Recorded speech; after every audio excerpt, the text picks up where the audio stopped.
We're going to find the surface area of a triangular prism. Now, all surface area problems are the same in that you're finding the area of every single face. So notice that the triangular prism has a total of 5 faces. So I'm going to be numbering 1 through 5.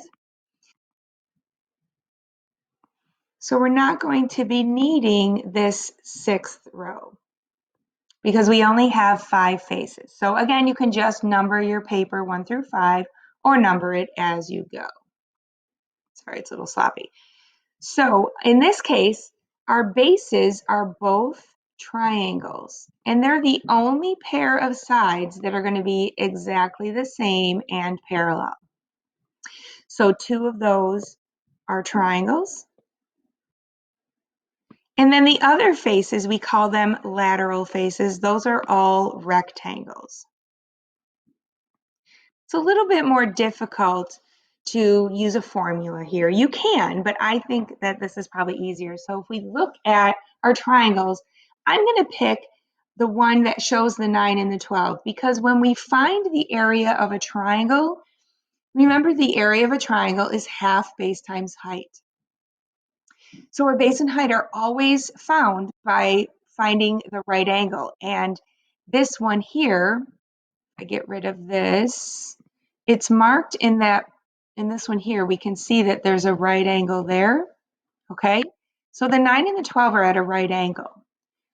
So when we find the area of that, our dimensions are 9 by 12.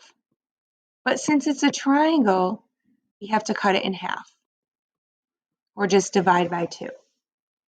So when we find the area, half times 9 times 12, or you can do 9 times 12 and divide it by 2, and you're going to get an area of 54 inches squared. So that's going to be the area of the 2 triangles. They're each 54 inches squared. Okay, so that's usually where we find the biggest errors, is forgetting that a triangle is half of the base times the height.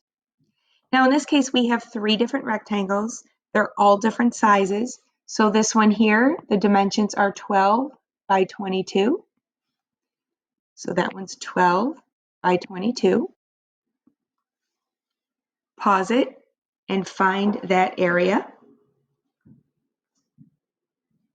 So 12 times 22 is 264 inches squared.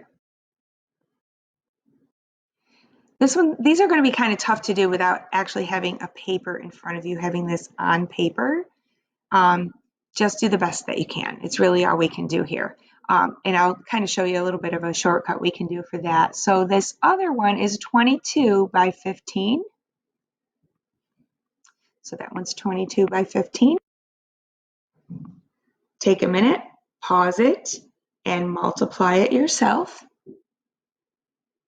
You'll get 330 inches squared.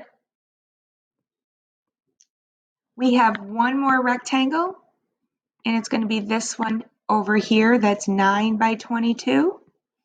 So it's 9 times 22. Multiply that, and you get 198 inches squared. Now notice that each rectangle has the number 22 in it. That's because the height of our prism is 22 inches. So every single rectangle is going to have one of their sides as 22. And what's going to vary will be that second dimension. The last thing you should do is add up all 5 areas to get your total surface area. Pause the video, do that yourself, then check back. When I added them all up, I had a total of 900 inches squared. So that is how many little squares it would take to cover the entire surface of this triangular prism. So if it's a little bit difficult to draw these, so one thing you could do is what I've done here in the column that says face shape. Just draw them a little bit bigger. I'm limited on space here. So our triangles are 9 by 12.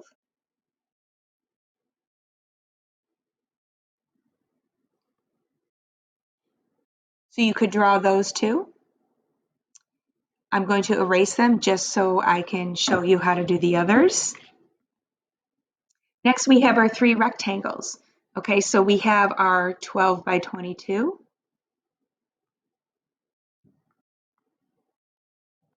We have one that is 15 by 22. And we have one that is 9 by 22. So hopefully you have more space than I do if you're using a piece of paper, and you can just draw all 5 of those shapes separately and then add them together. That's really what surface area is. It's as if we have a shape and we take it apart or flatten it out and find the area of every single face.